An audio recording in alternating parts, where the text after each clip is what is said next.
I'm Matt Bishart with NAREITsREIT.com here in Miami, Florida for NAREIT's 2016 Leader in the Light Working Forum. Joining me is Sonny Misser, CEO of Accountability. Sonny, thank you so much for joining us. It's a pleasure being here. And Sonny, in your experience, what are some of the bigger trends that you're seeing in the area of sustainability? I think the first trend that we're seeing is about reporting and disclosure, right? And as it concerns reporting and disclosure, it's, the statistics are very telling. Over 93% of the global Fortune 250 companies report on sustainability matters. And that's a significant number. You're looking at a significant jump in the last 2 decades. Over 51 to 52% of this same set of companies on a larger scale, say the Fortune 1000, report in their annual report on sustainability issues. So when you look at the trend lines across every industry sector, there is over half the sector reporting on industry issues as it pertains to sustainability. So we believe that one clear trend number one, for the lack of a better word, that you say, as it concerns the real estate industry, is sustainability reporting is by and large a standard global practice at this time. The second trend that we have observed is around standards. There is a huge proliferation of multiple standards across several industry sectors, as well as general sustainability standards that are flooding the market. And it has never been more apparent than the last 5 to 6 years. So there is actually a glut of standards, and most of our clients are struggling to make sense of it or navigate around it.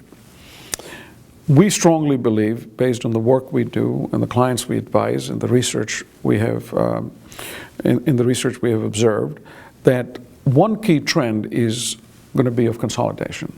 We are going to see a large majority of these standards consolidate and settle into 2 to 3 or 3 to 4 big, broad-based platforms of standards. And the other thing that we will observe, when that occurs, there is going to be a significant focus on industry sectors. And within industry sectors, it's going to be very focused on industry-based guidance, because at the end of the day, that is what practically matters and is relevant to that specific industry group. So it's going to be 2 tiers, one of consolidation and another one of drilling down and focus on industry sectors. And we see this happening as specifically as the next 3 to 5 years. The third trend that we can broadly emphasize is that there is a certain mainstreaming that is occurring. And what I mean by mainstreaming is broad-based sustainability metrics and measures and goals are becoming more integrated into business operations and business processes and business systems. It is becoming less of something that you have to do, but more of a routine occurrence. And I can only liken it to perhaps 15 years ago, when there was this whole e-business revolution, and everything was e-commerce or e-business divisions and departments. But over time, e-business became business, and no one batted an eyelid. And a large part of sustainability reporting and sustainability disclosure and sustainability management of these metrics and goals and objectives is going to become part of day-to-day business. The only other comment that I'd make, and it's not as much of a trend as I would say an observation, is around the whole area of sustainability standards. So far, as we discussed, we have a lot of standards in this area, but all of these standards are based on voluntary disclosures. So there is no official, legal, or legislated mandate that says you must report, except in a couple of countries like France and South Africa, and I think there was some in India. But there is no have-to requirement in terms of reporting in several of these sustainability areas. Now, as we see it, and as I see it, there are 2 sides to the coin.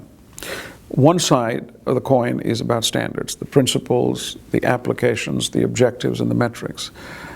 But there is another side to this coin. And the other side to this coin, for the lack of a better word, is enforcement. right? Standards will stick if there is a mechanism and there are consequences of non-compliance. And I'm not suggesting that there should be an enforcement or there shouldn't be one, but that is the other side of a coin, which is necessary to keep that balance in making sure that things move forward in the way they were designed and intended to be. Sonny, thank you so much for joining us. Well, thank you for having us here. It's been a pleasure, Matthew. Thank you. For more on REITs and sustainability, be sure to visit REIT.com.